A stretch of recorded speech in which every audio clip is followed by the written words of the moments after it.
Hope everybody's doing well. As I was just telling some of my early bird guests earlier today, it's been a interesting morning the last couple of mornings because we've been having some maintenance work done here at the apartment complex that I live in and all in that space. So definitely having the folks do the scraping of the paint as they were painting the steps and the rails and getting all of that work done. So it's definitely some fun conversations going on in that space as they were getting set and getting prepared for doing some spring cleaning. As a matter of fact, yours truly needs to do some spring cleaning within the apartment as well. So that's actually on my list of things to get done at some point or another, even though it's one of the things that we'll probably talk about during this show, which is procrastination can get in the way because I can be one of the world's worst procrastinators in that sense. But like I was saying to one of the guests, it was interesting when I stepped outside and the one of the painters had their family with them. So they were actually having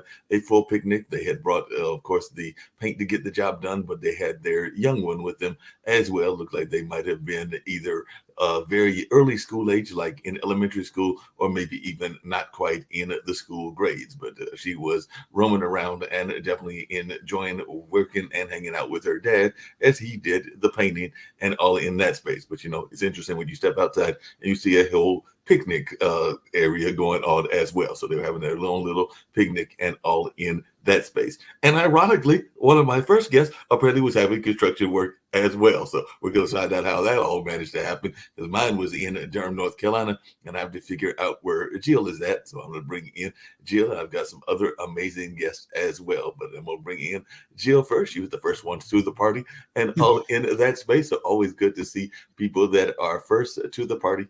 And I know that part of what Jill talks about is something that we also are very guilty of, and we were talking about it on the show earlier today, which is this notion of living paycheck to paycheck. Because every time you turn around, you're trying to borrow some money from somebody, or you're trying to get some money going because you got that lovely paycheck. And I used to have this joke, Jill, that I was just going to take the bill collectors with me because there's no reason for them to like have to go through either online or everything else. They're going to get my money anyway, so I might as well just take them with me to the bank and just hand it to them and all of that space. I thought it would be a great idea. But then the other great idea I had is I do have some of those debit cards. As a matter of fact, I'm looking at about 3 or 4 of them. And I used to jokingly say that whenever I put the debit card in the machine, I swore up and down that the debit card was laughing at me because the debit cards go like, you actually think that there is money in here. Why do you think there's money in here if you didn't put any money in here? So I'm just convinced that the credit cards or the debit cards were laughing at me in that space. But you try to get these teenagers and others to not make the mistakes that we've made, because I do know that those college kids are oftentimes, and I do live literally right around the corner from Duke University, that they are oftentimes being constantly courted for those credit cards, and they get them and then they max them out, and then they wind up being broke and also paying their loans. But if you'll share a little bit about your story of what you've got going on and even some of those mistakes that you made. Well, I've made all those mistakes. I'm the one who, in my early 20s, maxed out 27 credit cards. So I've been in debt. I've learned how to get out of it. I've made all the other mistakes. And I think it's great that your debit cards laugh with you. Money's fun. You have to have fun with it. You have to take it seriously, but not to the point of being overrunning your life. Yeah, yeah, I definitely agree with you. You can't have it overrun your life, not at all. You can't. And it's never too late to learn something to improve on what you have. I mean, we've all had times when we live paycheck to paycheck. There's an unexpected expense. You were mentioning construction at your place. It's going on here.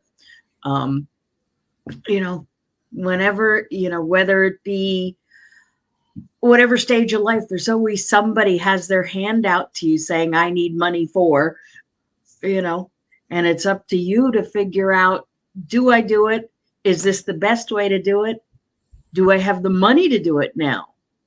Yeah, that Those makes a are lot of hard sense. questions.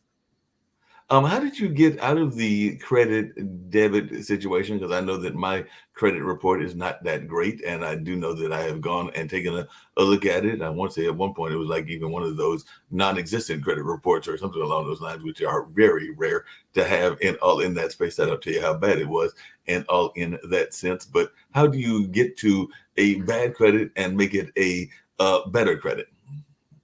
Well, the biggest factor in the FICO credit score is on time payments. Right. So by starting to make your payments on time, and if you're living paycheck to paycheck, an on time payment is the minimum due.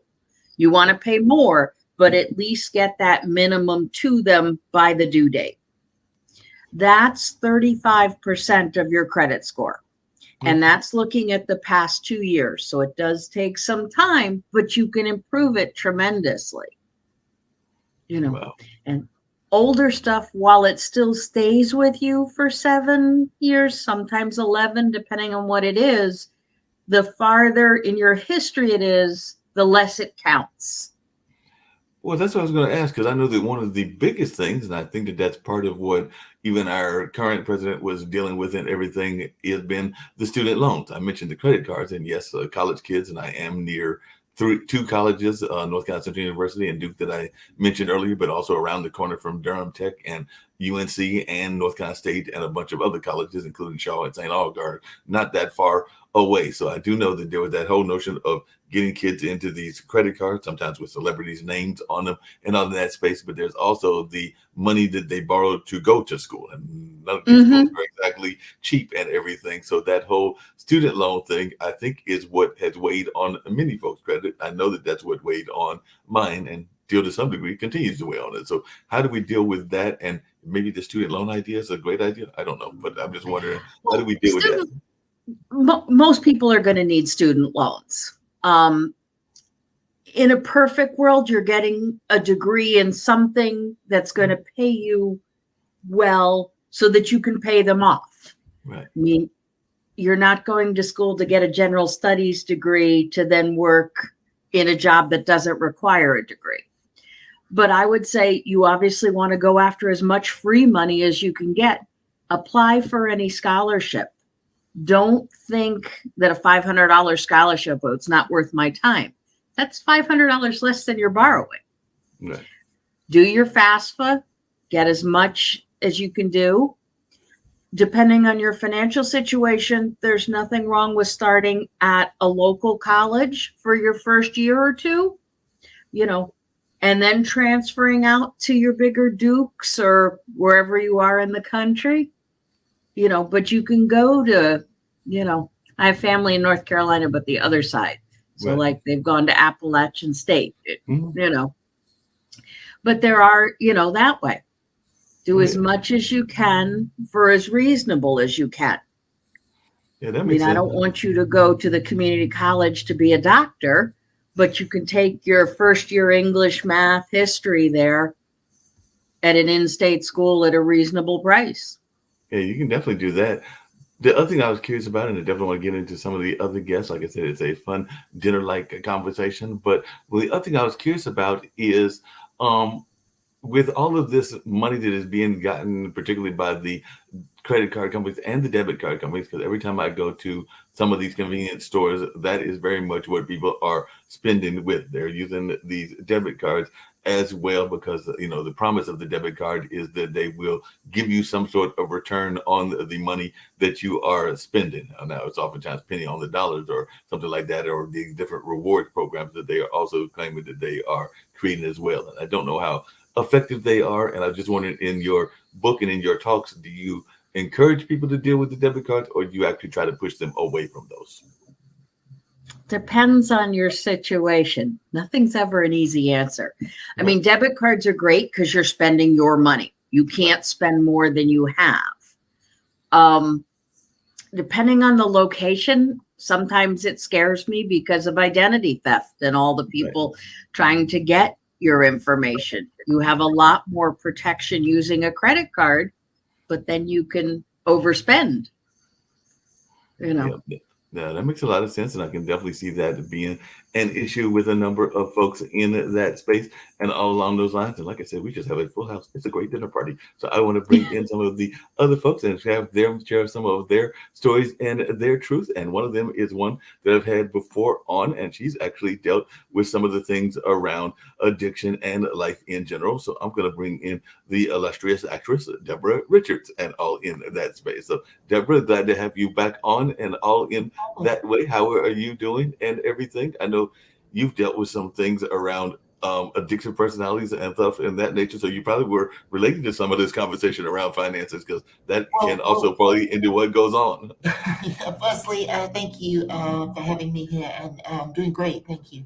And just one correction, I'm not an actress, I'm a film director. Film director, right? And yeah, so my last movie, Move Me to Mountain, which recently came out on Amazon Prime, dealt with the subject matter of homelessness in Las Vegas. Wow. And in order to deal with the subject matter with dignity and authenticity, we did a lot of research with the Las Vegas Rescue Mission and Shine a Light Foundation. And so, yeah, we spent a lot of time in the tunnels under the city with these people, and also spent a lot of time hearing stories of people who have suffered massive economic loss. And because I think there's a misconception that homeless are all in Vegas, they're all either drunks or gamblers or something like that. But the reality is there are so many reasons why people become homeless, and just things like um, forest fires in California wipe out half a town overnight, and a lot of those people, they go and stay at a friend's, and then when they out welcome that, they stay in their car, and then when they can't keep up their job because they're staying in their car, they lose the car, and it's a slippery slope. And so I heard recently, actually talking about all this economic turmoil and personal finances. I heard recently that one third of America is just one financial disaster away from like just one medical bill or one parking ticket away from complete financial ruin. And how does that happen in the richest country in the world?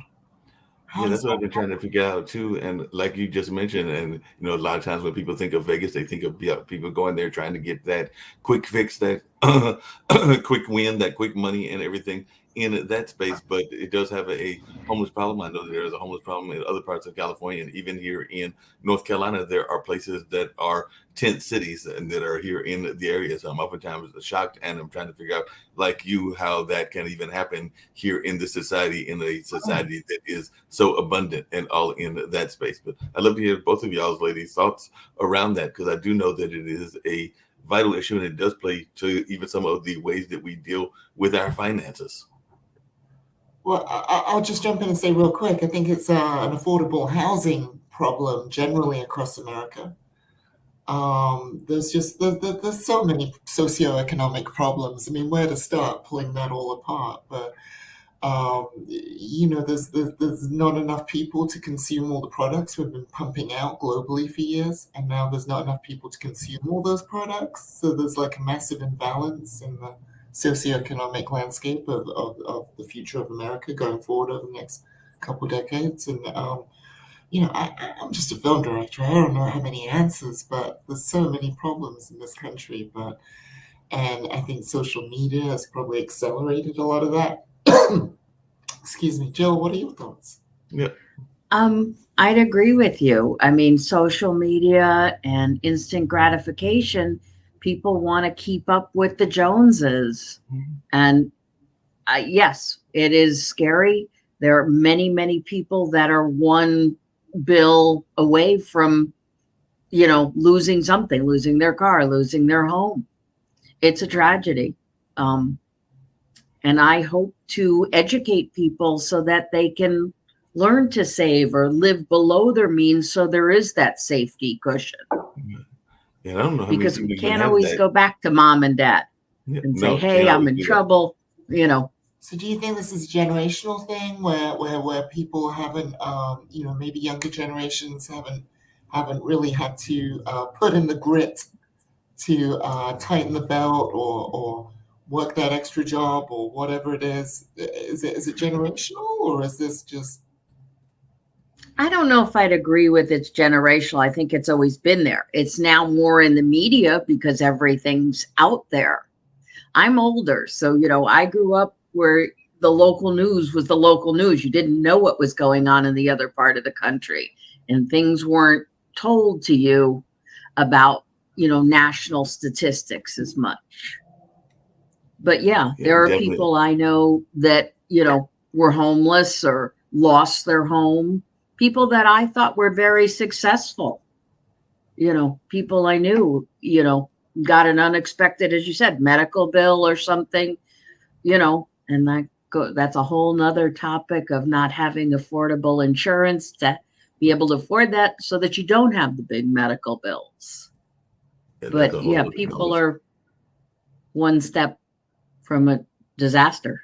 Oh yeah, no doubt about that. Definitely one step from a disaster. We've seen that quite a bit and everything. So I definitely love to have folks share a lot of their different stories as well. And entrepreneurship has been something that has been growing quite a bit as well during this time. And I did have I think Esther Lamb that was on it. I wanted her to share some of her thoughts about some of the things that she's been doing in that space, particularly with entrepreneurship and all along those lines. And also I've got Victoria McGooey, but I'm gonna bring on Esther first and then Victoria as well. So definitely Esther has been in the audio industry and is actually part of a family of legacy and all in that way. So Esther, how are you doing? How's everything going? And I know you've been listening some in the background and everything. And like I said, we've seen a lot of concerns about the economy, but we've also seen during this pandemic a growth in entrepreneurship. And I know that your family comes from a legacy of entrepreneurs. So I'd love to hear your thoughts about how this whole audio industry grew up and how you even came into that lane.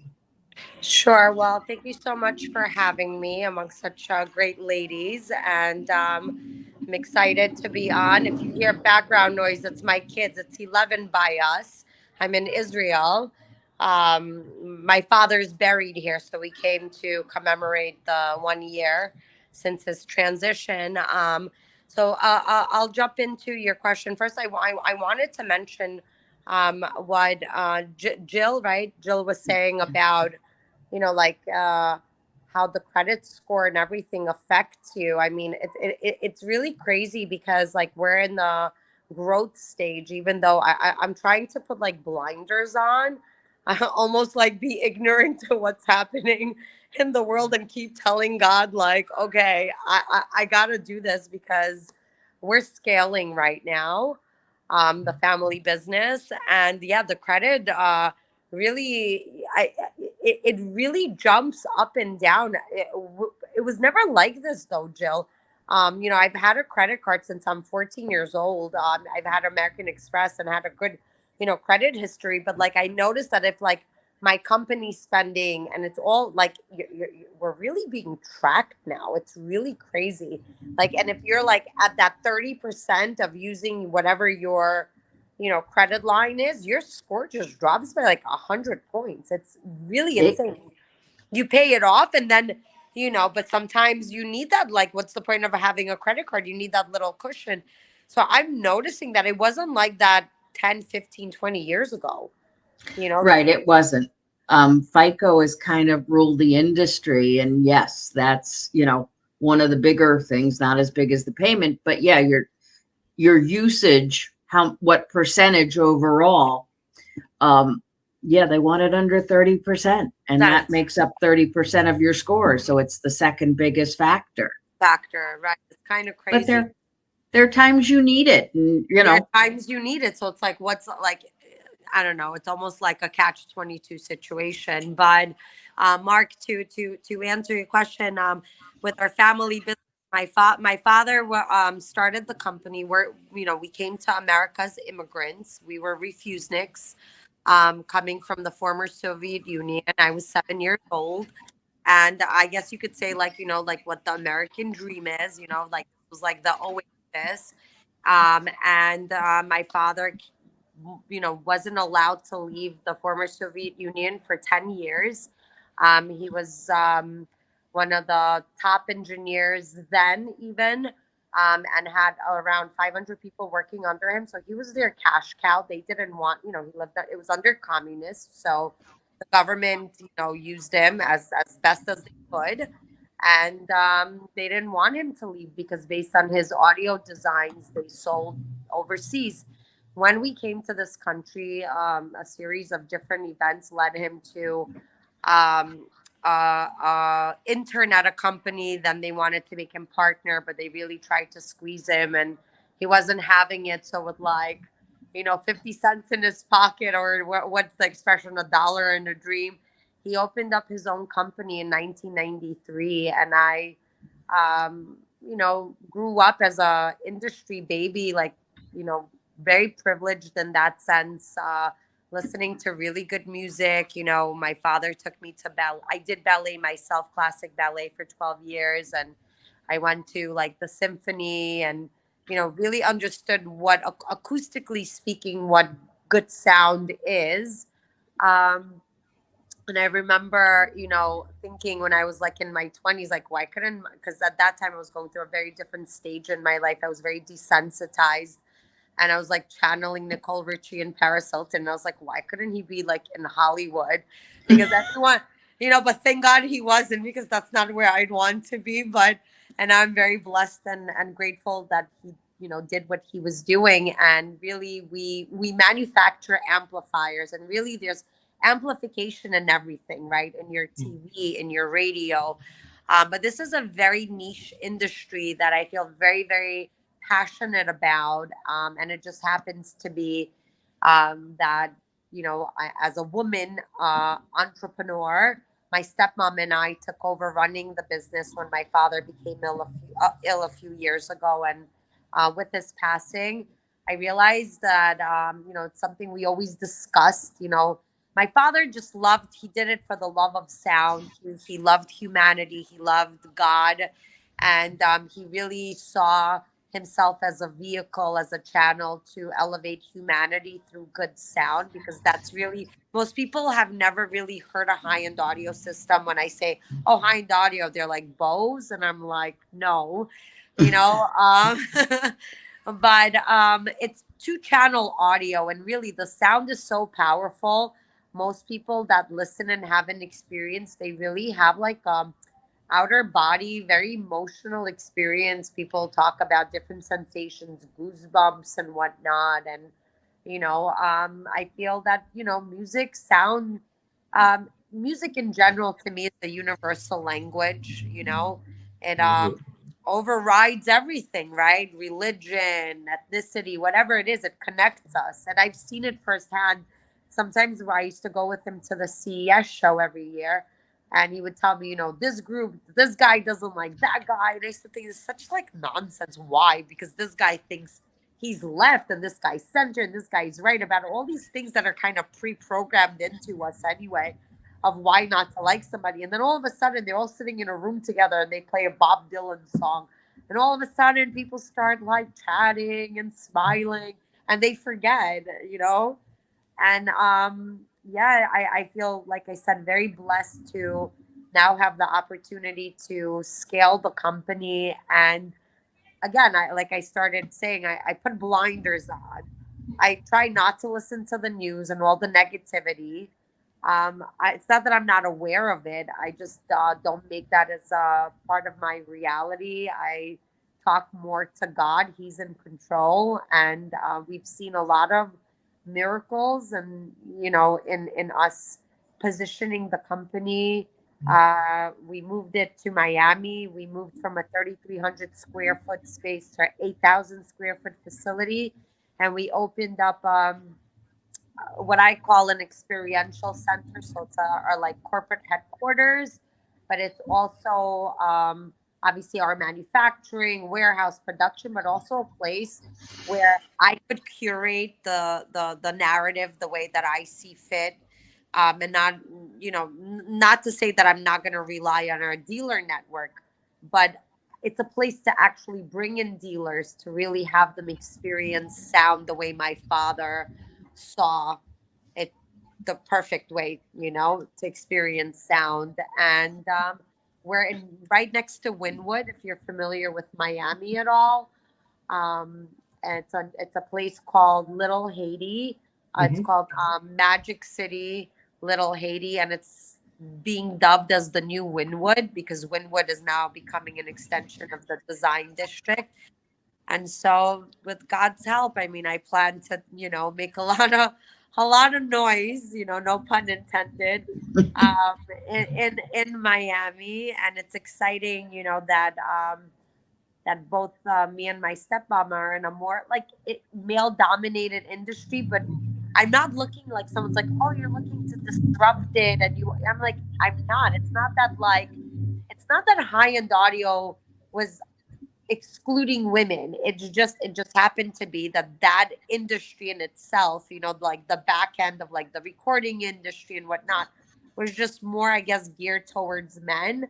But our message is that you don't have to be a super geeked out audiophile to experience good sound, and I welcome women, men, children, whomever, to really Yeah. experience That makes a music lot of and sense, good Miss Lamb, and sound. everything. One of the things I was curious about, and you actually brought it up and everything, was kind of the nature of music and the nature of just that kind of sound and creativity just to our general well-being. I do agree with you that music and a lot of creative things are what are the unifying factors. We have a lot of non-unifying factors in that space, but I'd love to hear, as a filmmaker, Deborah's thoughts around that, and if she's been even looking at some of the sound even in her film industry and all in that space, because even with the film that you just did, I imagine there had to be some sound issues that you were looking at and trying to get on in that way. And I do know that here in Durham, North Carolina, we had for a while, even though it left and went back to Asheville, I believe, the Moog Festival, and we still have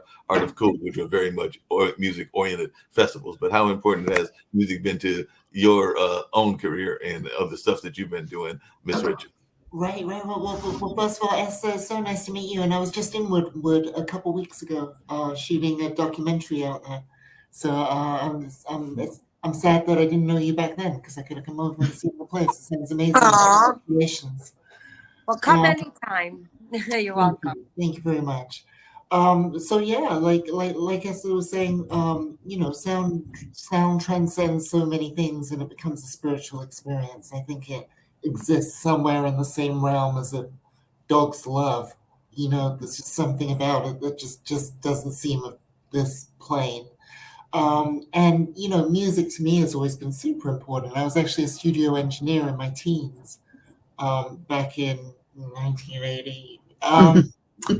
And so, yeah, so I was there at the beginning of the kind of digital desktop revolution from the late 70s and through the sequencing and sampling revolution of the 80s. And that was the precursor in the recording studio, the NLE editors, nonlinear editing that was brought about through technology. That was the precursor for nonlinear editing in film. So it was very easy for me to make that transition when the technology caught up and it was able to start editing film. I already had the basics from essentially editing music and sequencing situations. So music's always been, I'm a musician. I play the congas, I play guitar, and I play piano. So I've always, the sound and music has always been a massive part of my creative process. And sometimes when I'm writing, I like to imagine music. And actually, it was interesting on my latest movie, Move Me to Mountain, which is now available on Amazon Prime. Um, the lead actress, Kat Lilly, she actually broke down and made a playlist of a different song for every single scene in the movie. And so before performing a scene, she would listen to that song to get into that mind space for that specific scene. And I don't know what songs she picked, but you can see how above and beyond what you think music means to a filmmaker is part of the integral creation process. At so Yeah, many no, levels. no doubt about that and everything. And like I was saying, definitely have other amazing folks that are here as part of the dinner party and all in that space. And definitely want to bring in some of them as well. So I'm going to bring in Victoria. She's been listening in the background and she may have some thoughts as well. And one of the things I was getting ready to be curious about for all of you ladies, and I do have a gentleman that I'll be bringing in very shortly as well, can be an all women's party and all in that space at the dinner party, even though for me it might be good and all in that way. But what is if you'll share a little bit about your knowledge and your thoughts? But one of the things I was curious about is how important is creativity to addressing issues? I just heard Ms. Lamb talk about some of the things that she's doing there in Little Haiti, and I know that your latest film is about homelessness, and you've got a book about credit despair. So it does seem like using the arts as a means to talk about issues is a very important thing. But I'd love to hear all of your thoughts around that. But Victoria, if you'll introduce yourself and share a little bit about what you've got going on as well. Sure. Thanks for having me. I'm Victoria McCooey. I'm a narcissist divorce coach. So I help people who are trapped in a marriage to a controlling, abusive, or otherwise narcissistic spouse who don't think they can leave because the repercussions seem just too unbearable. So I help them to reclaim their power and to get strong enough to create some boundaries and hopefully move out of that toxic relationship. I appreciate that and everything, and definitely even that conversations around bullying, it can be used in the arts as well. One of the shows that we do here on Pod TV is called Where Is the Love, and actually my friend Stephanie Hockenhall and her son Gene, who have both been in relationships where that was going on. Narcissism and other parts of the bullying aspect is the reason they created the show, because they wanted to bring these issues in, whether it was narcissism or whether it was rejection or whether it was a number of other things. So that is every Sunday at 6 o'clock on podtv.tv. So it is something that is a very important issue. And as I was alluding to earlier, even the whole mental health conversation has been something that we've been seeing a lot of, and social media, which we were talking about earlier, has played into that as well. But I'm just wondering your thoughts on that, Victoria, because it does seem that social media has played into some of these conversations. Well, I talk about all the time how back when I was going through my divorce, it was the year 2000. And it was a long time ago, but it wasn't that long ago. And no one knew the word. No one knew what a narcissist was. That's how far this whole concept has gone. It's now like we think everyone's a narcissist now. But back then, there was no social media. There was no Google. There was barely internet. And no one knew what it was. So when this was happening to me in my own marriage, I thought it was me because that's what I was being told, that I was the problem, but nothing seemed real or right. So when finally I was able to be separated, and I had the first day off because I had 3 very young children, and I never had a moment to myself. But the first time after we were separated, when he had visitation time with the kids and I was alone, I went to the library, which is now what you do when you go on social media and you start looking for answers, right? I went to the library and I found the psychiatry section and I started reading the DSM manuals about, what all these disorders were. And I didn't even know they existed before that. And reading those pages on narcissism was jaw-dropping for me because it was like they were in my house watching. It was just textbook, everything that was going on. So yeah, social media plays a big part in this, because there I was totally isolated, thinking I was the only one who'd ever been through anything like this, that nobody else understood. And now it's everywhere. There are forums, there are Facebook groups, there are all kinds of coaching support that everyone, I think at this point, knows that it's a thing, it exists, and you can get help. Yeah, no doubt about that. I'm going to bring in Brian, but I did want to hear getting back to the creative side. But there's so many issues and thoughts that I've been having, as y'all have been bringing up so many interesting topics and interesting thoughts in that space. But what is y'all's thoughts around creativity as a tool to bring awareness to these various issues, whether it's narcissism, whether it's the whole issue around homelessness, or whether it's around a number of other things? So how important do you think it is for us to use our art and our creativity to get these messages out? Sure, I'll jump in. So for me, it's not really a choice as an artist. I feel that I'm an artist to the core. So I'm an antenna, and whatever is in front of me, I will internally process and spit out as art. So if I look out my window out of my beautifully privileged apartment and I look out the window and I see homeless people in the street, then that dichotomy is somehow going to get, internalized and brought out as art. And that's exactly what happened with my last movie. So as far as, me being a champion of causes, I wish I was that, heroic. I'm not. It's just, I'm an antenna. So whatever's in front of me, I'm going to, create art with. Yeah, that makes a lot of sense and everything. Brian, if you'll introduce a little bit about yourself as well, and then I've got the last guest that I'll be bringing in, and we'll just continue the conversation for about 30 minutes to an hour or so along those lines. But always good to have amazing guests out at the dinner party and all in that space. So, Brian, if you'll share a little bit about your story and what you're all about. Sure. Thanks for having me, Mark. Hello, ladies. Good to see you all. Brian Sachetta. I'm the author and owner of a brand and book series called Get Out of Your Head, which seeks to help folks overcome anxiety and depression. So, we talked about creative problems, coming up with solutions to problems in a creative fashion and whatnot. I think Deborah mentioned, like, as an artist, you almost can't avoid doing that sort of thing. I always have kind of been figuring out, do I find myself on the entrepreneur side of things? Am I on the artistic side of things? I don't know. All I know is that, I've come across different problems in my own life, mental health being one of them, anxiety, depression, all those sorts of things. And when you deal with a big enough problem or a problem that you care enough about, eventually that artistic side or the creative side, like, is forced out of you, right? And you say, I want to solve this problem in some degree. I don't know what it's going to be. Maybe that's just for myself. Maybe that's for others. But then all the wheels start turning in your mind, right? And you say, okay, am I writing a blog post? Am I writing a book? Am I shooting a movie? Am I having some sort of group that I get together in my neighborhood? That's where that creativity comes out. And then from there, the fun thing about the creativity is you never really know where it will lead to, right? It's like, first you do a podcast episode and then you connect with somebody and it leads somewhere else and somewhere further from there. So it can definitely be fun and rewarding to get that creativity going.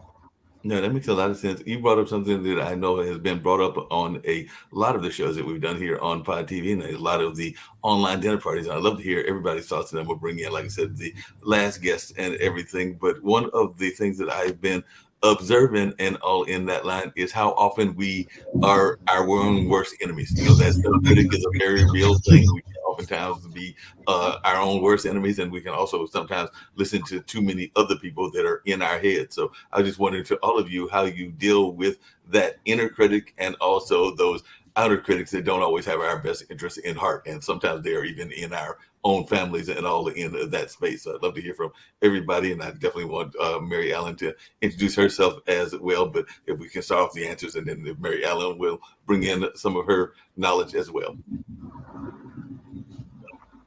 Well, I'll jump in if that's okay. Please. Yeah. Hi. So, hello, everybody. Hey. Hi. Yeah, Victoria, jump in. Yeah. Okay. So I started my coaching business when I was 57 years old. So people thought I was crazy. I left a big corporate job and I bootstrapped this whole thing, and it's great. It's very successful now, but it wasn't at first. Like any business, it takes a while to get going. So not only did I have everybody else telling me I was crazy, including my husband, but the gremlins crept in every night, the 3 a.m. scaries, like, what the hell did I just do? And how is this ever going to happen? And then something good would happen. I would be on top of the world. It would be like, yes, of course, this is what I was meant to do. Of course, this is the right thing. But then a few days later, back to the gremlins creeping in, so I think it takes stamina. I think it's keeping your focus and knowing that it's a roller coaster ride, knowing there are going to be ups and downs. And every time you get to a down, not saying I'm off the ride, you have to ride it out. So I don't know if that answers the question, but that definitely answers the question and everything. Ms. Lamb, I'm thinking that part of what you had is you had the advantage of a generational situation. Your dad had created this great invention and all in that space. But did you ever face those demons as well, where you were sometimes wondering about even tackling and taking over the business and all in that space? I'm sure there were times. I'll tell you, Mark, as Victoria was just talking about that, I'm like, I could so relate to it because I'm actually facing that right now where how shall I say this? You know, my father, even though he built this like really world class brand, his his um his reputation didn't really match like the infrastructure and the image, you know? Like even though like people would think, "Oh yeah, you know, Lamb, you guys probably have like this big factory." No, it was my father turned his home. It was like the old like, you know, Steve Jobs, you know, Bill Gates kind of story, except that he never evolved into a factory. And what I saw, just because I had a knack for just marketing and PR. Like since I'm little, it just kind of came intuitively to me. And I did fundraising for 10 years. Again, all these things like I call it divine providence, how God, you know, places. I'm sure everyone here could relate. As Victoria just said, like you have these like little wins and aha moments, and only you really understand that. Someone else can be like, okay, what does that actually mean? You're like, no, God is with me. I'm on the right track. I know this is good, you know?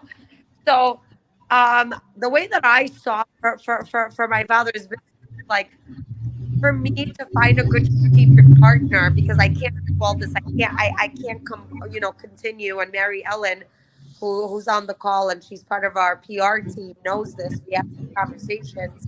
Even her partner Mark said, I don't know, you have somebody up there doing something and watching, but it just seems to work out for you. But it's scary, and I feel like you just have to. I feel like this. I get advice. I have a lot of good advisors, people who, you know, 40, 50 years in the business, whatever it is, 30 years, you know, and I listen to everybody, but I follow here. And in order to follow here, I really have to be honest with why I'm doing this. And this is like the integrity part. This is what Deborah was saying, that like the dichotomy of looking outside that there's homeless people, right? And I think about this all the time. Why am I doing this? Am I doing this just so I'm gonna, you know, sell expensive sound systems to very wealthy people? Okay, yeah, that's part of it. But what am I gonna do after? I want to heal the world, right? Because that's what, you know, that's what I feel is the legacy for my father. I want to bring unity and bring people together, and I believe you do that through sound and through music and for whatever reason God put me in space right now. But Mark, I get scared all the time, but then I remember the bigger picture and why I'm doing this. And there's an expression we have in Hebrew. It's translated as, "We make God's will our will, not the opposite." You know, and when you do that, I feel that I'm connected to a power and a mission greater than I. You know, and I get that like support. But yeah, I'm scared now without really without talk about bootstrapping. Without, I don't have a strategic partner, but I also felt like I had to bring the infrastructure to match the brand. Otherwise, a very savvy investor would come in, look at the situation, assess it, and say, "Yeah, but I have to take all the risk. I want 90% of the company, and I didn't want to be in that space, you know." So I'm taking a lot of the risk now, believing in trusting my gut. Yeah, that makes a lot of sense. Deborah, what about you? Because you run across that, I'm sure that whether it's this film or other times, there have been times that you have been very much having that inner demon as well. So I just wondered, how do you address it and deal with it? And also, the other thing that was crossing my mind as y'all were talking is how much the arts don't necessarily get support in either the school system or sometimes from the government. Because I know we used to have a very successful film industry here in North Carolina. It's still relatively successful, but it's not what it used to be. Part of the reason it's not what it used to be is we lost the film credits. So other people got better film credits than in other parts of the country, like definitely in Canada, definitely in Atlanta, and a number of other places as well. I think Louisiana has some better film credits, and we're trying to figure out ways to get better in that space. So hopefully it'll be improved, so better, so we can get back to that number 3 or number 4 slot that we used to have way back when. Well, First off, yeah. I often have a demon on one shoulder and another demon on the other one. But and then the angel shows up and they all fight it out. But yeah, I mean it's tough. To be a film director, you've got to accept that you're choosing a career path that's like getting punched in the face again and again and again. Filmmaking breaks your heart again and again and again, and filmmaking is very much a part of compromise and collaboration. Things are never the way that you think they're going to turn out. It's always a long journey that you don't know really the destination. So there's a lot of pushing through self-doubt, and you got to have real thick skin in the entertainment industry for that reason. I don't know how actors do it, constantly getting rejected at auditions. I think I would crumble and cry on the couch for a week. But still, as a film director, I have to be, each film I do takes me a couple of years, and I have to buckle up, knowing that I got to put my big girl pants on, and knowing that it's literally like squaring up with a brick wall, running at it full speed, going through it, tumbling over, dusting yourself off, and then squaring up against the next one. That's literally the insanity of filmmaking.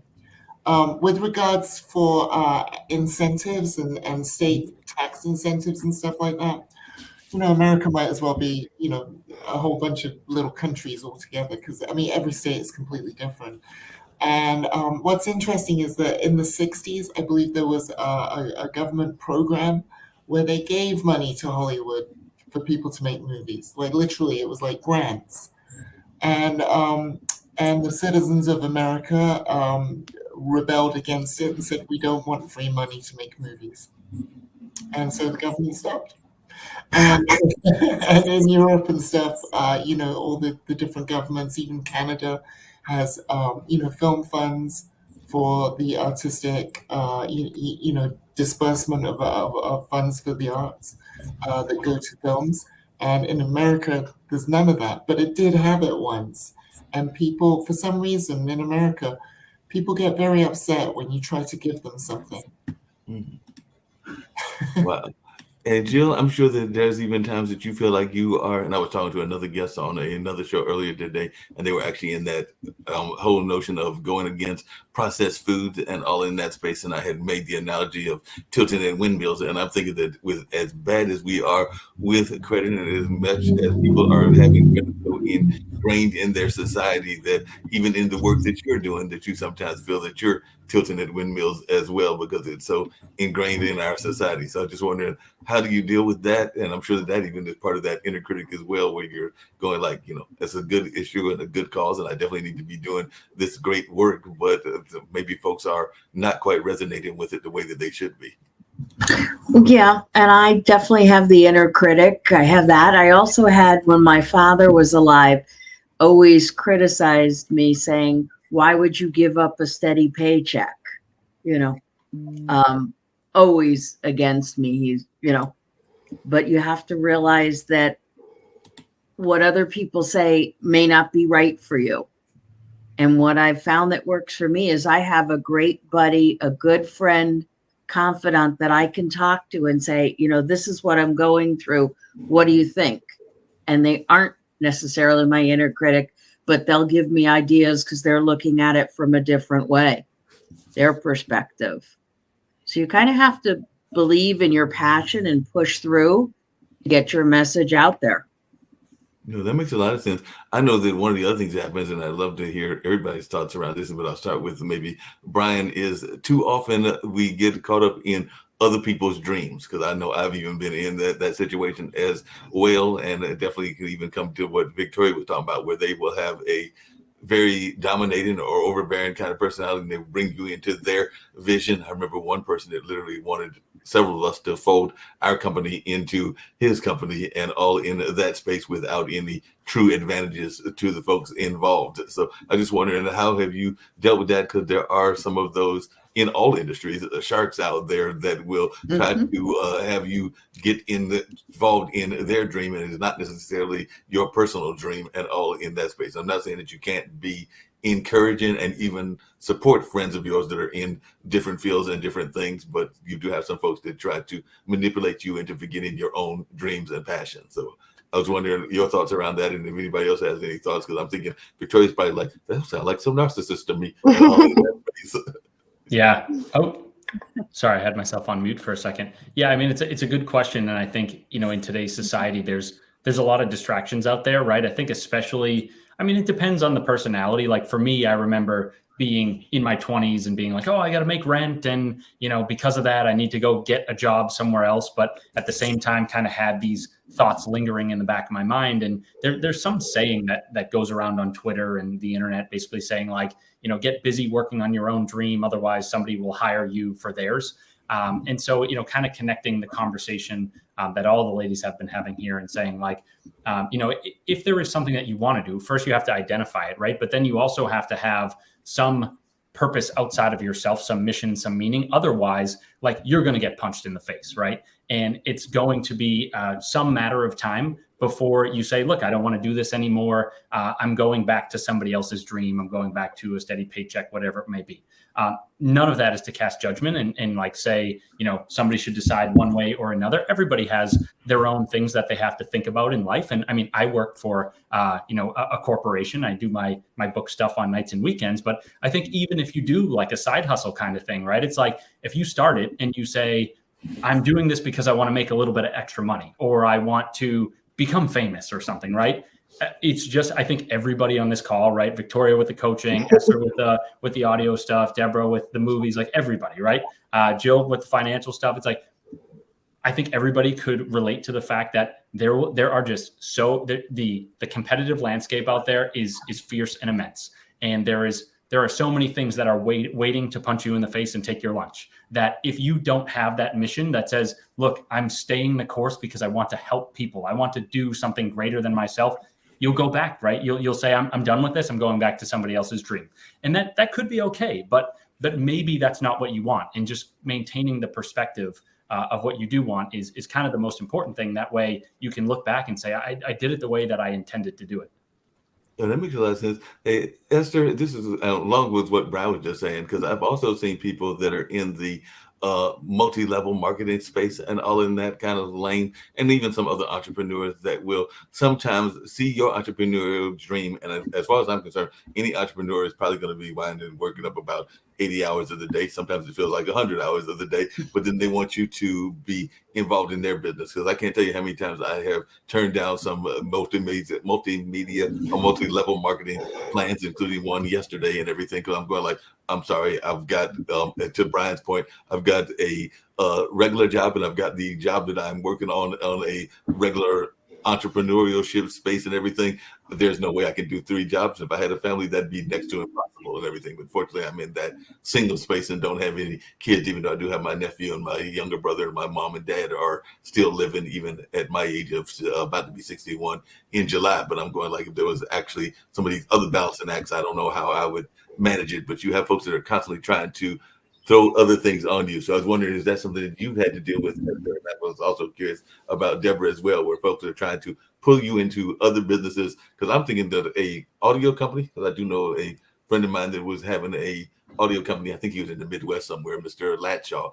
And I know he was spending tons of hours, and I don't even know how he did it and everything. So I'm thinking he was probably spending 150 hours on this whole project and everything. So if somebody was trying to get you to do something else, I don't know that you would have the time, but that's just my thoughts.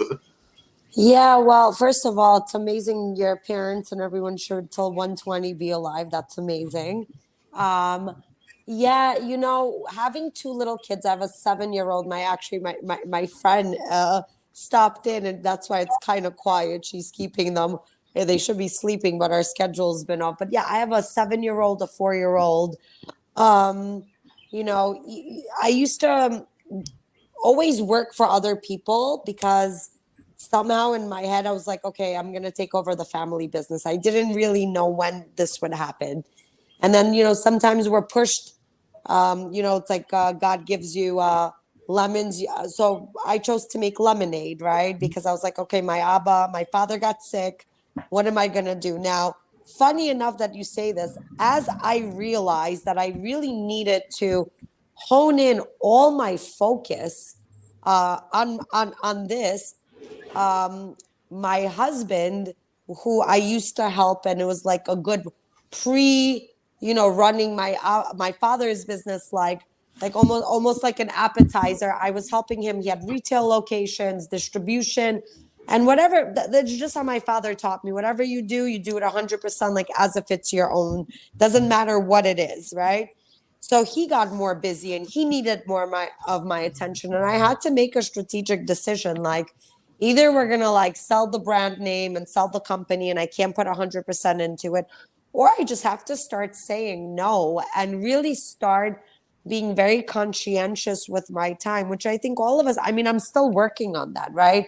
How do I really, you know, when I'm with my kids, I need to be with my kids. Sometimes I'm multitasking, but I found a lot more value to really, like, even on this trip, I had to like kind of, put things on the back burner, even though I monitor, like, again, we just opened our new location. So I am on top of it. I check in with our engineer, with my stepmom, with our PR team, with our agency, whatever I need to do. But also my time here when I'm with my kids, I'm like, there's this, I was just saying to somebody, you can, in Russian, I speak Russian. So you can be at two parades at once. Like, like you can be with one. Really, the expression is funny. It's like you can be with one ass in two parades. That's like literally if you translate it. But it's true. So it's like sometimes you need to just focus and say and learn to say. I started to learn, and this was a while back. And I'd love to hear like who else relates to this. Sometimes you have to say no.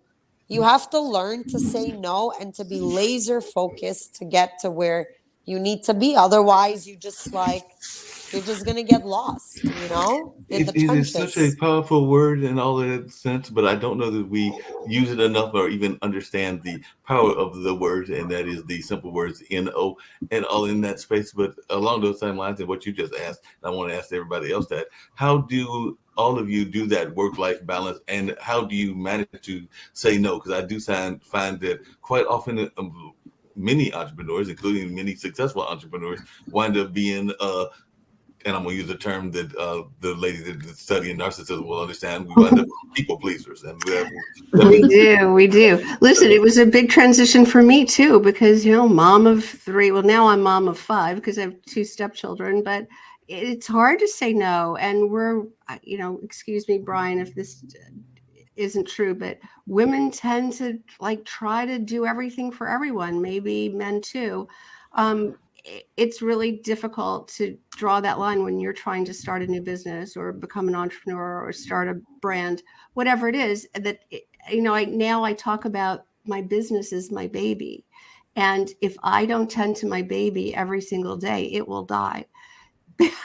It's really that important that I be in the business every single day. And yes, it will lighten up as I hire more help and things progress to another level. But we're at the stage where I am right now, I can't forsake it for a day.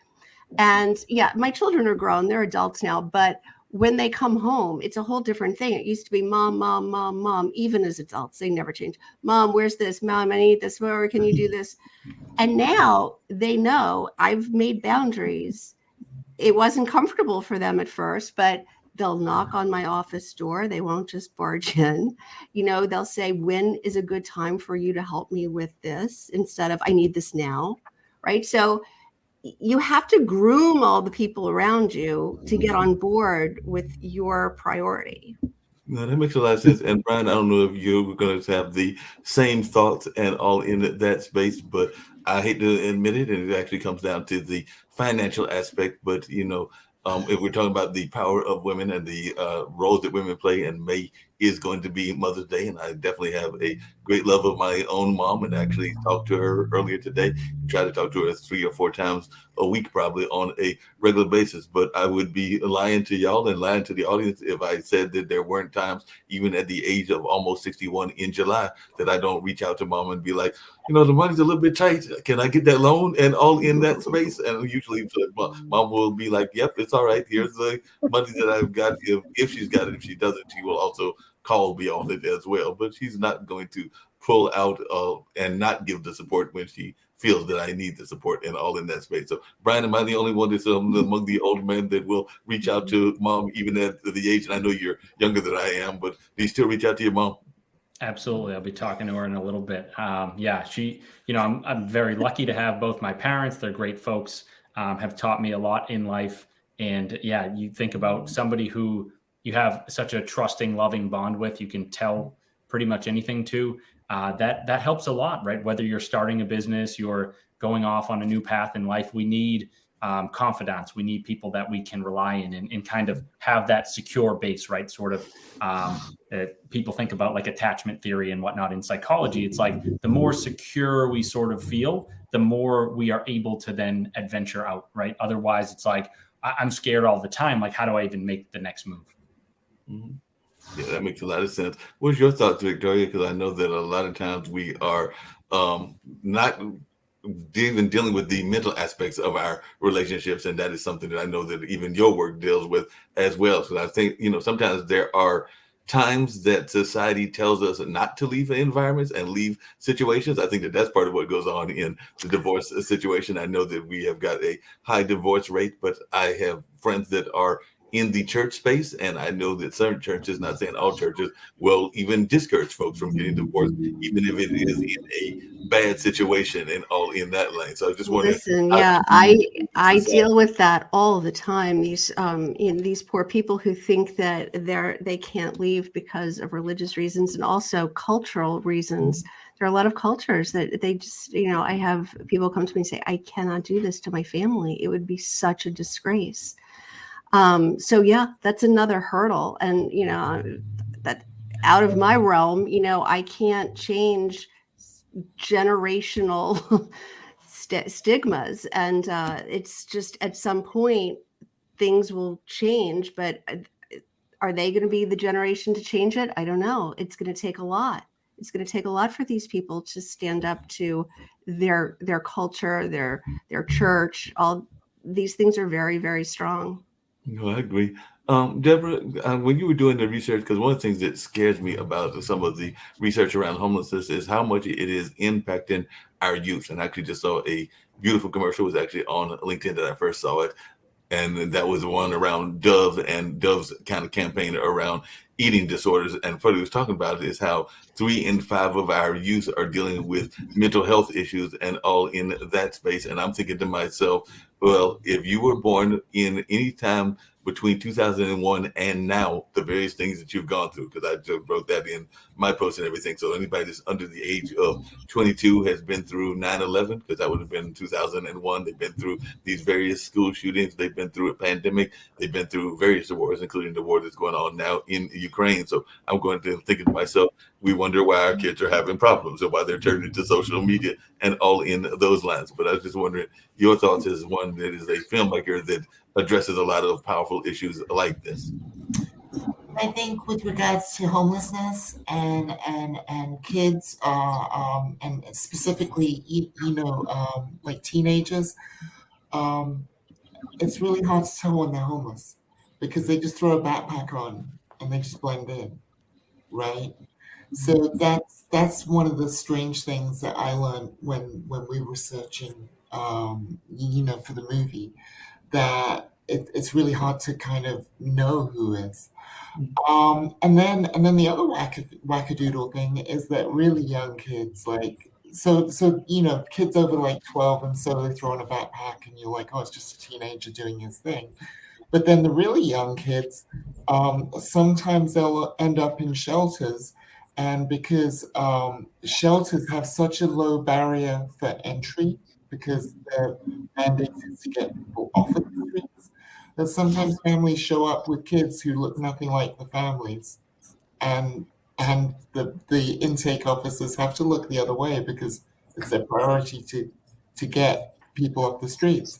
So there's definitely, you know, a massive issue with like homeless children, but it's very in the shadows.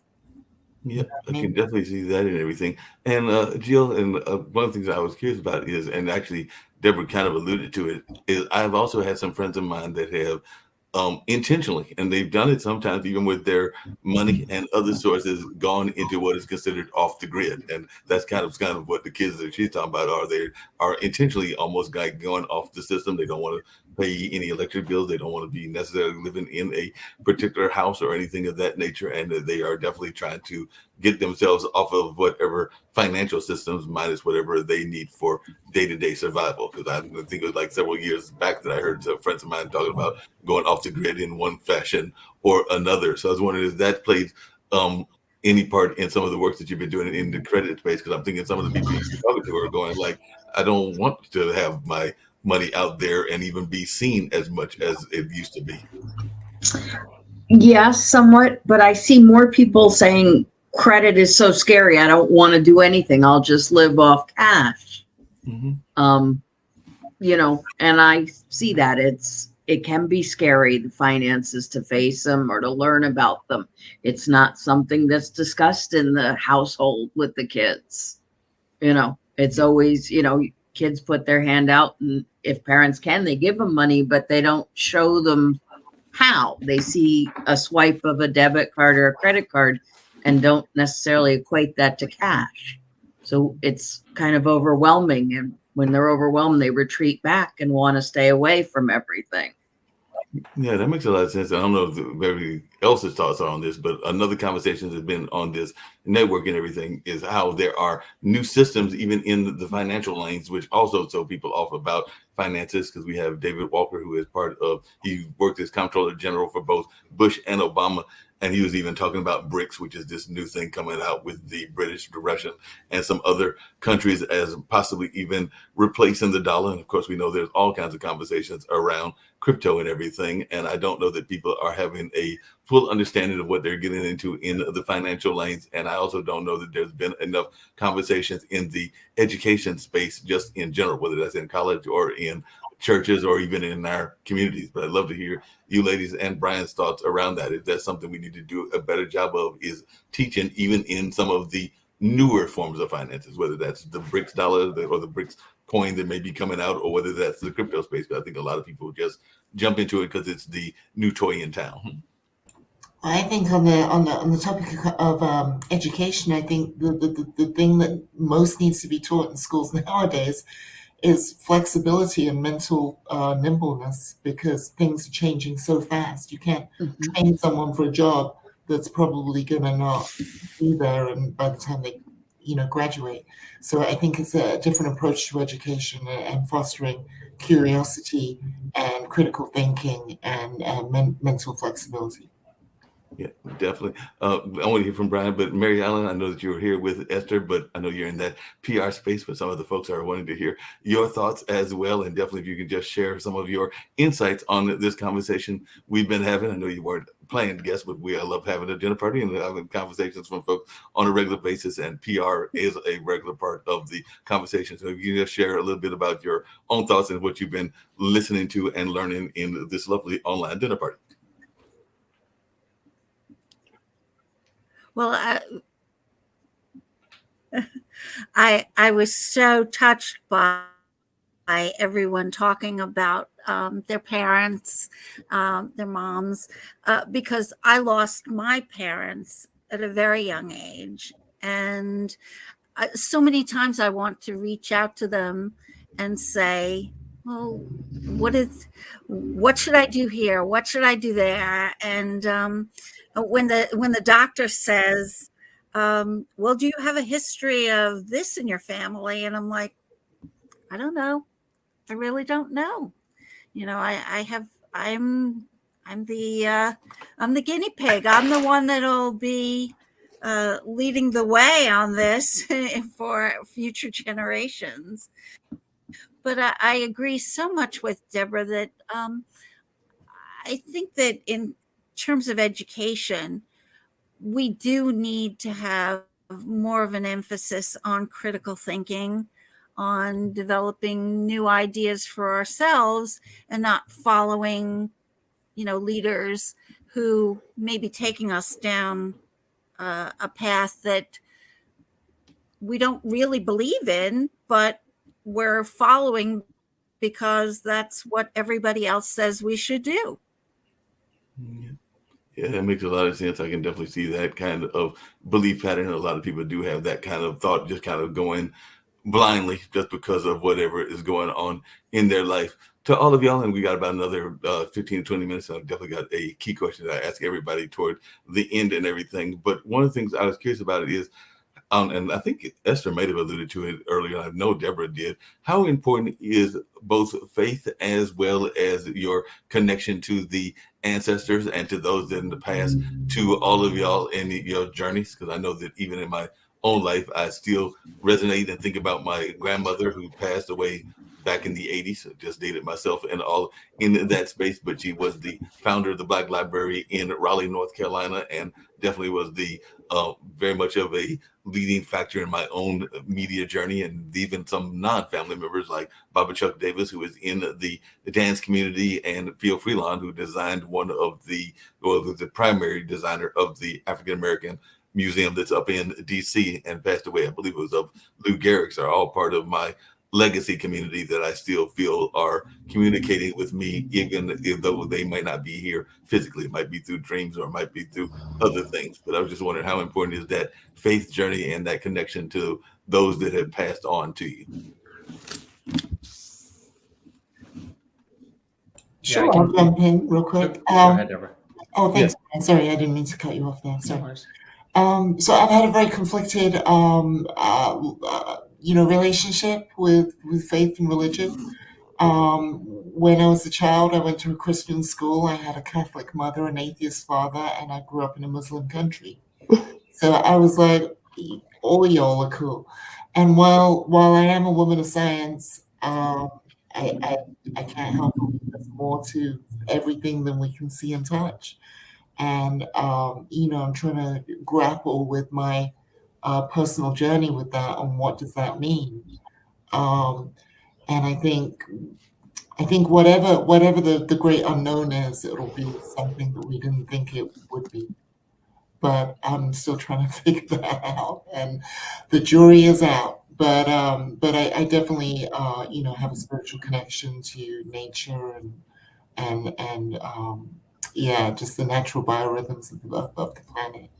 No, and I think I would love to hear Brian's thoughts, but I think that that's something that I picked up on. I've had it all the time because I think of myself as being almost like an animal empath and a lover of both natural animals and even pets, even though I don't currently have a pet at the moment and all in that space. But even going outside, I will observe and pay attention to what the birds are doing and the squirrels are doing and a number of other things. So I think we do have to pay attention to not just our human family, but our animal and nature family as well. But Brian, did you have some thoughts also? Yeah, sorry, I'll probably get a little heavier for a minute, but I talk about faith in my second book, which is called Get Out of Your Head, Volume 2, Navigating the Abyss of Depression. And I think that, we're seeing in a lot of places, like, and I'm not like looking down upon anybody that thinks this way or anything, but there's definitely a trend towards secularism and atheism, in the US and just across the world in general. I kind of look at, my grandparents' generation, and I think to myself, like, if they could see some of the trends now and the statistics, I think they'd be, I don't know, maybe a little ashamed or something, but the stats are what they are. I guess where I'm going with this is the fact that as we see a trend toward secularism, a trend toward atheism, I think we're also seeing a little bit of a trend toward nihilism, right? Folks saying there is no meaning to life. What is the point of life? All of that, right? And that has led to, I would say directly, but some people would say indirectly, a lot of cases of depression across, the U.S. and the world. If you get up every day and you say to yourself, life is meaningless, life is pointless, why even go forward? You don't have that motivating factor, right? So it's like, it's very easy to slip into depression, into mental health crises when, that is sort of your belief system. Now, obviously, like, everybody believes what they believe. I'm not here to convince anybody to believe a certain thing. I guess I'm just saying, the sort of thought process is, if you step back and ask yourself, like, what do my beliefs help me do? If they don't help you stay grounded and secure during times of crises, then like maybe you want to explore that a little bit and be like, maybe I need to have faith in something. I also talked about more on, that's sort of the macro level. I also talk about in that book, in my second book, the micro level of like, even if you don't have faith in a higher power, you don't have faith in God or something like that, you need to have faith in something.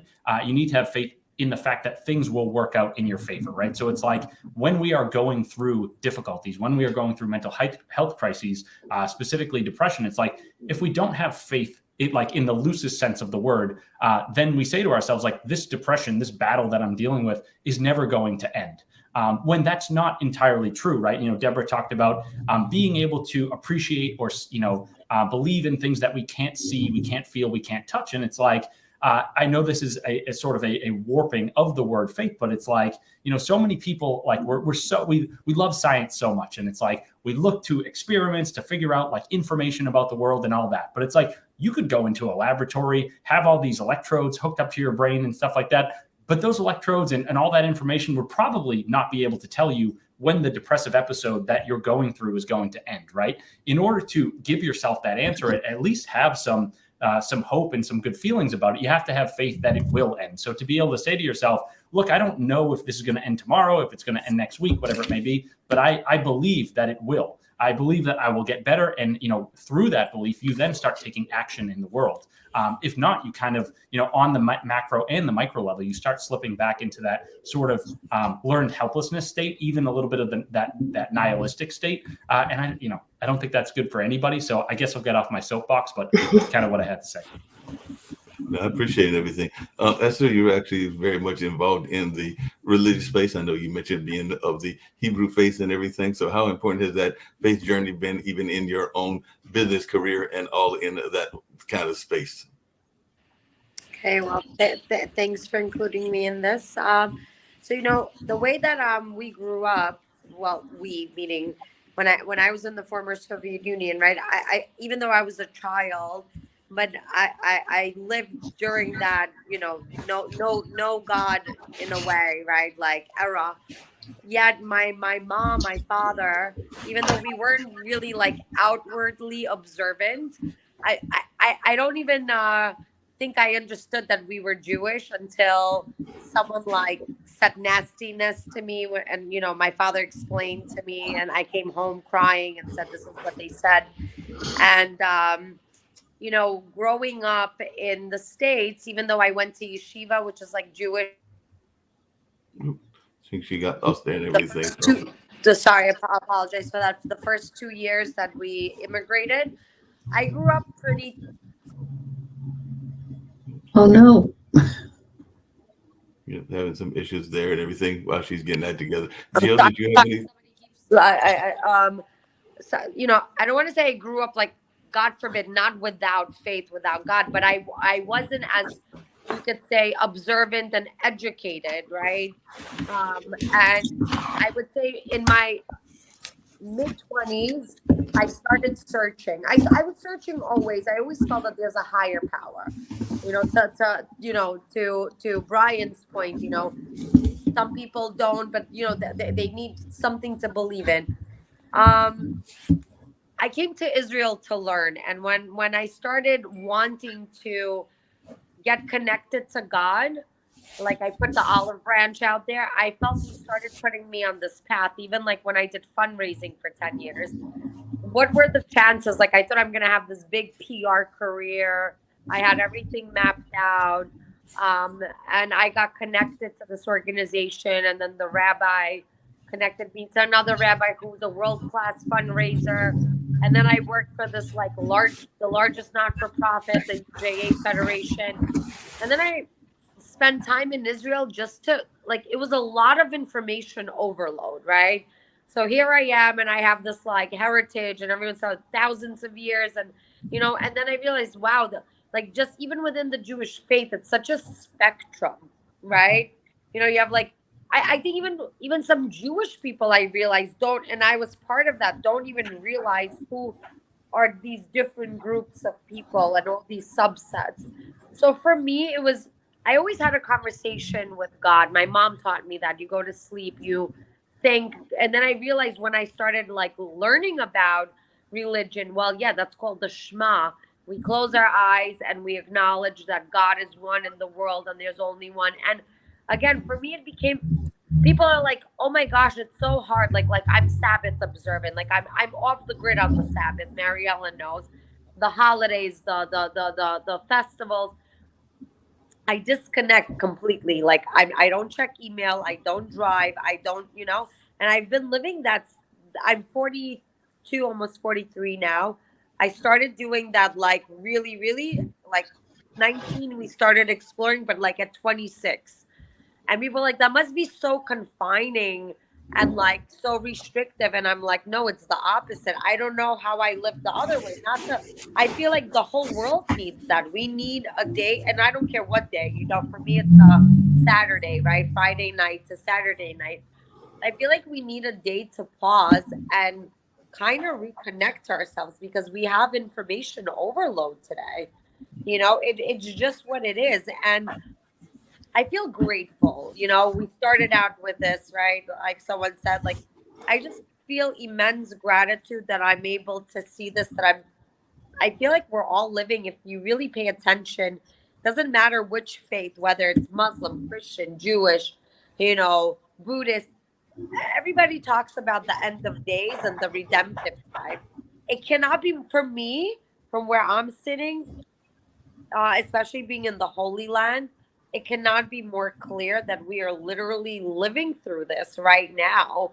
And we have really look at technology. Look at the fact that I'm in Israel. I don't know, you're in California, someone else, like we're all you're able to host a dinner party through technology. We all see each other, like it's a fantastic time to be alive, but it's also the most challenging, right? Because um, I heard something from a friend who's also like a therapist and a coach, and she said, there's always equilibrium. I don't know if Victoria will agree with this, but for as much good there is, right? There's also bad. Like there's no like it's not like, oh, it's not fair. There's always equilibrium, right? It's just a matter of choice for us, like which side, and where we want to, get our energy from, So for Okay. me, it's more of a lifestyle. It's not that I'm like indoctrinated and I don't have to do anything. I could go out tomorrow and do whatever I want to do, and then say, forget all this. But it's like my life source, It gives No, me, no. yeah, meaning and purpose. Yeah, definitely. What are your thoughts, Victoria, and everything along those lines? Well, my mantra is that happiness is a choice. And this is what I preach to my clients, to my children, to everyone. It's right there for everyone. And you just, I say just, it's not just, but it's a big step. But you can choose to be happy, and it's focusing on the things that make you happy and not focusing on the things that don't. It changed my life. I know, instead of I remember somebody saying, oh, I can't believe that person's so upset. Yeah, I used to commute into New York City every day for my job, and so people are running for trains, everybody's angry, everybody's anxious, everybody's stressed. It's just like this terrible way of life. And this man just missed the train. The doors are closing, and he's pounding on the train. He's like so upset. There's another train coming, right? But he's so upset, so upset. And this person next to me said, I don't understand. Like, why would that person be so upset?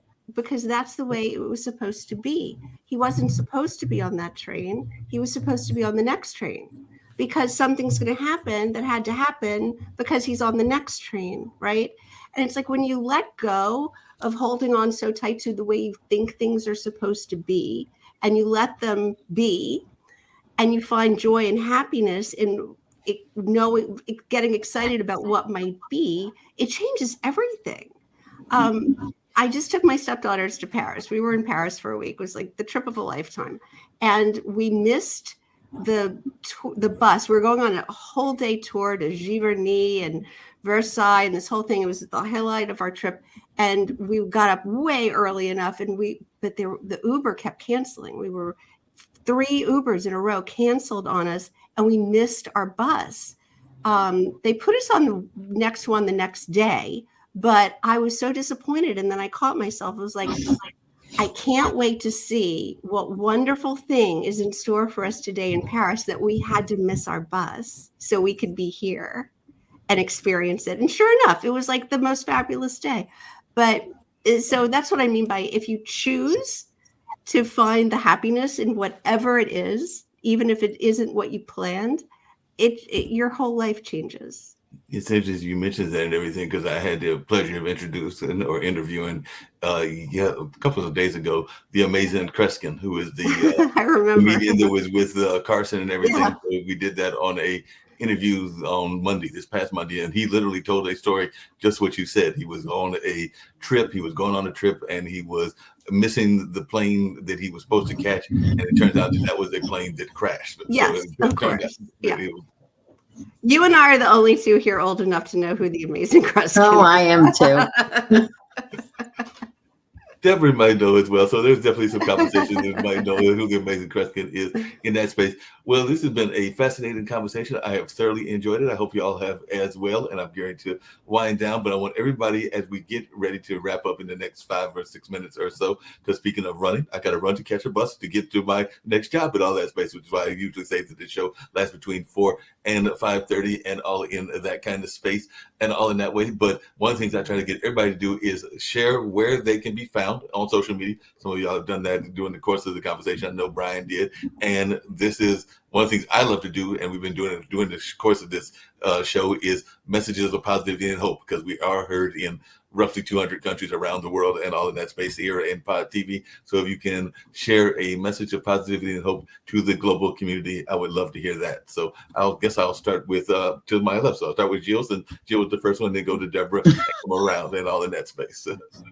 Okay. Well, my website is jillrussofoster.com, and that's what it is on Facebook, LinkedIn, Twitter, the whole bit. And I guess I agree with Victoria. I try and look for what I'm grateful for out there and try and look at the joy in life, and there is definitely information overload. But if I keep looking for the joy or the light of the situation, I think, on the positive side, I think things work out.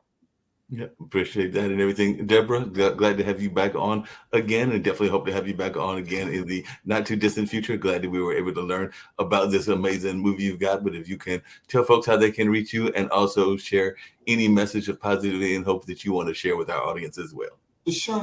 Well, Move Me to Mountain is now out on Amazon Prime and I think Google Play as well. And I think you can rent it or buy it on YouTube even now. As for me, you can just Google Deborah Richards, and I'm all over the net. So, just Google me. And if you want to reach out, I'm very active on Instagram. I loved what you were saying, Victoria, and absolutely agree with all of that. You have to choose the light. I mean, like, what's the alternative? If you subscribe to nihilism, like, what a miserable way to be, right? So, my sister always tells me when I'm down in the dumps, be chipper. And I'm like, oh, okay. It sounds silly, but it's happiness is a choice, and I absolutely agree with that. And I think the cornerstone to happiness is faith, love, and hope. Okay, and if you break that down, faith is just having something to believe in, right? Whatever you want to believe in. Love, have something you're passionate about, and hope, have something that you're looking forward to. And if you can nail those 3 things, I think that you're in pretty good shape to be happy. Yeah, no doubt about that. Ms. Lamb, any thoughts that you've got and things you want to share in a short message of positivity and hope, and also how they can reach you and get in touch with you and get even more information about this tremendous sound company that you are part of? Sure. Thank you so much. Yeah, I think all of us really vibed with what Victoria said, because it's very true. And I guess what I would say is, in Hebrew, there's an expression. It's called gamza letova, like this too is for the best. And it's something that it seems very easy, right? As Victoria said, like, saying, well, it's just that's the hardest choice though to make, is to see the positive, not to get stressed out, not to blame, and not to, I think, we talk about, building the temple, whatever that looks like, right, in Israel. But really, the sages talk about, well, you can't like build a temple if you don't build an inner temple. And to build an inner temple, like we have to look inside and realize that, we have a choice to, are we going to spread chaos? I teach this to my children all the time, like, because everything is like an effect, right?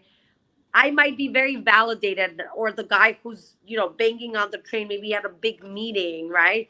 But it happened. So like, are we going to be in our narrative and spread our stress? Or are we gonna like integrate and say and breathe through it, whatever the technique is, right? That's the technique. But really, but be conscientious enough. I feel like that's the fight today, like, of evil versus good, is they're trying to take the conscientiousness out of the world. And that's what kind of Brian was talking about, like being like this nihilism, because when you're conscientious and you're more self-aware and you realize that we're all interconnected, we came from the same source. It's all one love, one God, irrespective of how you get there, through which vehicle, so that's my message to this, work on ourselves, build our inner temple, and, really love each other. That's the message. Really love your neighbor as you love yourself. Do to others as you want done for yourself. And we can be found on Instagram, on Facebook, on LinkedIn, under Lamb Industries. I think it's and on Twitter, it's LAMM _industries, INDUSTRIES. Or if you go to www.lambindustries.com, we launched a new website. I hope you guys check it out and like it. It's more geared towards like lifestyle and people wanting to be interested in something that's not just like audio geeked out, electronics. So I feel very privileged to have been on this with you ladies, and obviously Brian and Mark. So thank you so much. This was No really problem. special. Appreciate it. Victoria, anything Yeah. you want to share, and everything I'll you- get to Brian as well? Sure. You can find me at victoriamcooey.com and Victoria McCooey on Instagram. I have a very large TikTok following, if you can believe it. So that's just Victoria McCooey as well. And what was Victoria McCooey Coaching on Facebook. So And a yeah, message I of think positivity. yeah, the message that I just got from Esther is that we're all made of the same stuff. So lighten up. Yeah. Brian, turn it over to you, and then I'll get one of these commercials to get us on out of here. But I do hope that I get all of you back on future episodes as well, because I have thoroughly enjoyed the conversation. I hope you all have enjoyed it also. Yeah, sounds good. I know you got to roll, Mark, so I'll be as brief as I can. Best place to find me and my works is getoutofyourhead.com. All one word, no dashes, no spaces in that. Mostly only active on Instagram with the books. The handle is Get Out of Your Head. Would like to be on TikTok. Unfortunately, don't have the following that Victoria does, but one day. And then, the message of positivity, right? It's looking at the last few years with COVID and the war in Ukraine. It's a really uncertain time. I think a lot of folks on the panel have pointed to that through this discussion. And it's like, these are difficult times. And, if you look at the stats, 1 in 5 people yearly are dealing with some sort of mental health crisis or mental health disorder. But I think, and that's obviously daunting, right? It stinks to go through those things, and those ordeals are very painful. But at the same time, there's a lot of information out there. There's a lot of good people out there. And I think that, you look at the literature and we see that these diseases can get better, and they often do. So to folks that are struggling with something right now, just know that it might not get better tomorrow, but it will in time. And, hold on to the belief that it will, because I think that'll happen for you. So. I appreciate it. Y'all all amazing. Like I said, we're getting ready to get out here with a veterans message and maybe one other one. And then I'm getting ready to make that sprint over to my cultural arts center and all in that way. But I look forward to seeing all of y'all back on in the very near future. Thank you for having me. No problem. Thank you. How you holding up? Nothing wrong with getting help. If I promise to look into it, will you drop it and help me build this fence?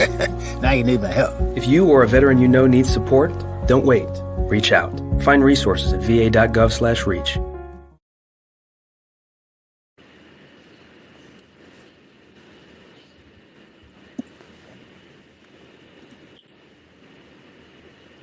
Well, let's do this one instead. Hold on. Yeah, we got one more I got to get, so let's get this one out of the way. Yeah, we'll do that one.